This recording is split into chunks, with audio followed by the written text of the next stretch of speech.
सुबह उठना भी किसी नेमत से कम नहीं है। मैं आज कल इस नेमत से बिल्कुल महरूम हूँ, क्योंकि मैं आज जब उठता हूँ तो सूरज बिल्कुल निकल चुका होता है। मामूल आज मैं उठता हूँ तो सूरज निकल चुका होता है। समझता हूँ कि ये रूटीन अच्छी नहीं है, लेकिन मैं इसे चेंज करना चाहता हूँ, लेकिन मजबूरी है, क्या करूँ, ये इसे चेंज नहीं कर सकता। मैं देखता हूँ कि भैंसे वगैरह तो अपना घास खाने में बिल्कुल मशगूल है। जब भूख लग रही होती है और मैं चल रहा होता हूँ हाथ मुंह धोने के लिए, सीधा नल के पास पहुंचता हूँ और नल के ऊपर हाथ मुंह धोने के बाद बैठने की जगह ढूंढने लग जाता हूँ। चारों तरफ धूप थी, छाँव कहीं है नहीं थी, तो मैंने सोचा कमरे में बैठ जाता हूँ। जब कमरे में गर्मी की वजह मालूम की तो मुझे पता चला कि पक्का बंद खड़ा हुआ है, जिससे पक्के के बोर्ड की तरफ लपका और पक्के का बटन ऑन कर दिया। अब भी ऐसा होता है कि आपको इतनी देर पक्के का बटन नहीं मिलता, मेरे साथ तो आज ऐसा हुआ। बिलाकर मैंने पक्का ऑन कर ही लिया। पक्का ऑन करने के बाद मैं चारपाई के ऊपर आराम से बैठ गया और खाने का इंतजार करने लग गया। मुझे भूख बहुत ज्यादा लगी हुई थी। अगर थोड़ी देर में मेरे सामने नाश्ता हाजिर हो जाता है। मेरे सामने लस्सी का एक मग और विद 2 अदद पराठे और ये 2 आम हाजिर हो जाते हैं। लेकिन आम ये आज बाजार वाले नहीं है, ये वही है जिनको मैंने पायल लगाई थी। इसका आगाज करते हैं, क्योंकि भूख से बड़ा बुरा हाल होता है। रहमान रहीम और खाने की दुआ पढ़ने के बाद मैं नाश्ता शुरू कर देता हूँ। पहला बाइट ही लिया और मुझे पता चल गया कि खाना बहुत ज्यादा मजेदार है। के बाद मैं पहुंच जाता हूँ भैंस वाले बाड़े में, बैठा होता हूँ इधर उधर देख रहा था कि आज किस चीज का शोर नहीं है। तो अचानक से मुझे याद आता है मैंने आज मुर्गियां तो निकाली नहीं है। जिससे उठ के चल पड़ता हूँ मुर्गियों को निकालने, मुर्गियों के रूम की तरफ। देखता हूँ कि वाकई मुर्गियां किसी ने नहीं निकाली, मुर्गियां तो अंदर खड़ी हैं, इस वजह से आज कोई शोर वगैरह नहीं है। मुर्गियों के रूम का दरवाजा खोल देता हूँ और जल्दी से सारी मुर्गियां जो एक करके बाहर निकलना शुरू हो जाती है। सारी मुर्गियां बाहर निकल जाती है बिला, और एक मुर्गा मेरे भाई के हथे चढ़ जाता है। भाई को शैतानी कीड़ा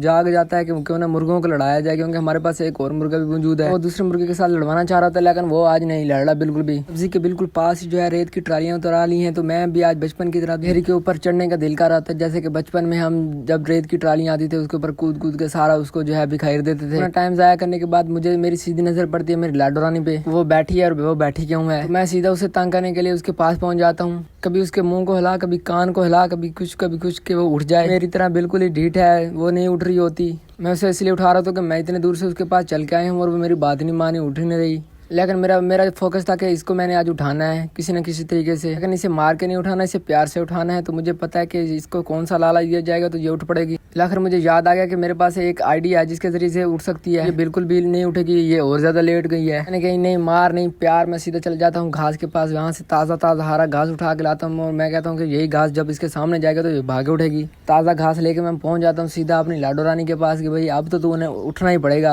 आखिर मेरा प्लान कामयाब होकर मेरे जाने से पहले ही वो उठ खड़ी हुई और घास को खाने लग गई। मैंने कहा ऐसा देखा ना फिर मेरे से पंगा लेना आपको महंगा पड़ गया। फिर मैं इसको मार के उठा सकता था, लेकिन मैंने ये प्राइमरी स्कूल वाला फार्मूला लगाया कि मार नहीं बस प्यार। तो बस वो देखो मेरा फार्मूला कामयाब हो गया। ये घास खा रही थी अपना आराम के साथ, मैं इसके साथ बैठा अपना टाइम जो है स्पेंड कर रहा था। टाइम गुजरे और फिर 10 बजे मैं अपने जाने के लिए तैयारी शुरू करूँ। अपने जानवर में से यही लाडो रानी जो है सबसे प्यारी ज्यादा लगती है। सर जब फ्री होता हूँ कि इसके पास आके बैठ जाता हूँ। जो रोजाना दोपहर को बहुत ज्यादा गर्मी महसूस करती है, तो हम इसे ठंडा रखने वाला फार्मूला डेली इसको यूज करवाते हैं। यहाँ पे करते हैं आज का व्लॉग एंड मिलते हैं नेक्स्ट व्लॉग में। तब तक के लिए इजाजत दीजिए, अपना बहुत सारा ख्याल रखिएगा। ओके, अल्लाह हाफिज।